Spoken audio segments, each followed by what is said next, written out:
Thank you so much for joining us. I want to discuss a very important topic called the Chassidic Approach to joy, as joy is a centerpiece idea to a person's psyche, a person's ability to live, to follow through, to act. Joy is joy. Joy is a part of happiness. But we want to understand the Chassidic approach to joy, because so many people oftentimes complain about different things and they get so emotional, including myself, but we all deal with this, right? Where we get caught up in things that are not real, or we make things up in our head, and sometimes we allow, unfortunately, if we don't deal with this properly, we allow our evil inclinations to take over, especially if, God forbid, we get angry, which is tantamount to idol worship. It's definitely something we want to stay away from, because anger is like saying that what God is doing is not right. And who are we to start disagreeing with God? Everything that God does is for the best. And if we transition, of course it's easier said than done, but it's actually pretty easy once you start doing it.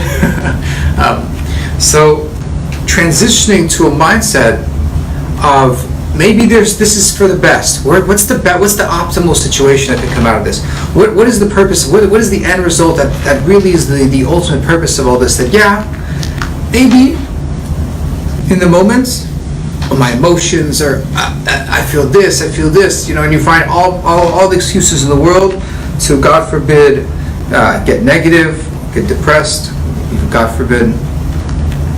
But that's something we want to learn today, how to stay away from, how to deal with that. So if those feelings and those struggles sometimes become overwhelming, and they may even consume our emotions,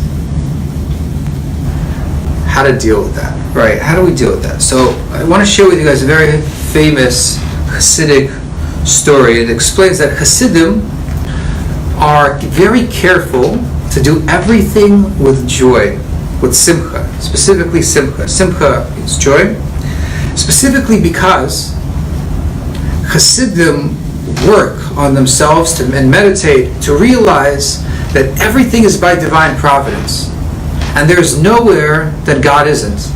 In fact, there's a famous story with a child who comes to the Kotzke Rebbe and says, "Rebbe, I'll give you $10 if you tell me where Hashem is." And the Rebbe looks at the little boy with a big smile, and he says, "I'll give you $100 to tell me where Hashem is not." So Hashem is everywhere. The Almighty God is in every aspect of the world, even in the bathroom, everywhere. And so therefore, when we realize that everything is from God and everything is ultimately good, then we transition to that joy, and we relate to that joy, and we connect to that joy. And that's why Chassidim are very careful to do everything with joy. I want to leave you with this very famous story of the Mezritcher Maggid, Reb Dov Ber.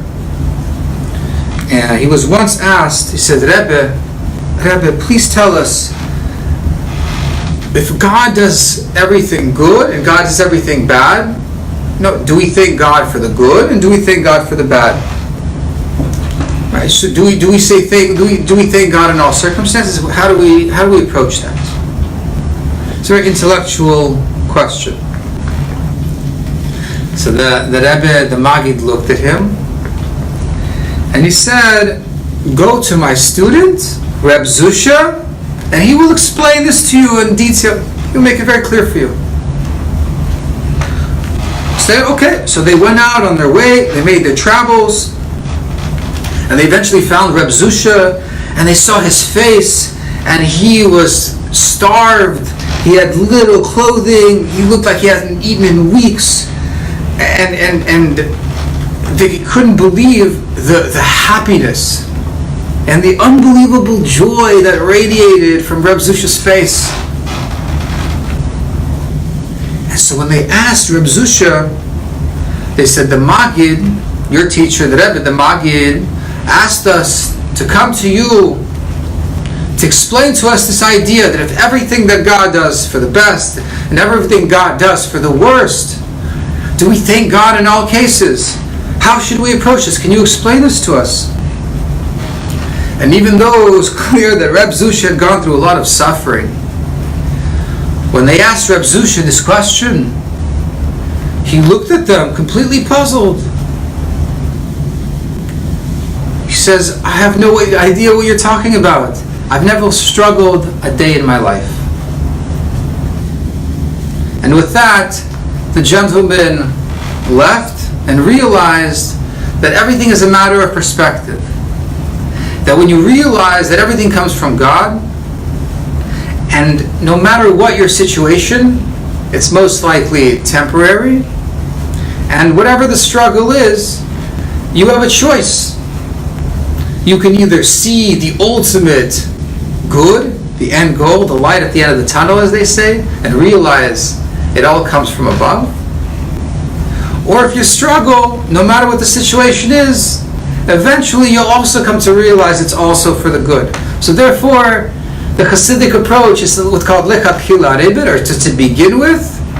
We start with the joy because we realize that everything is joy and that God is everywhere and there is nowhere where He's not, and therefore everything is pure joy. Thank you so much.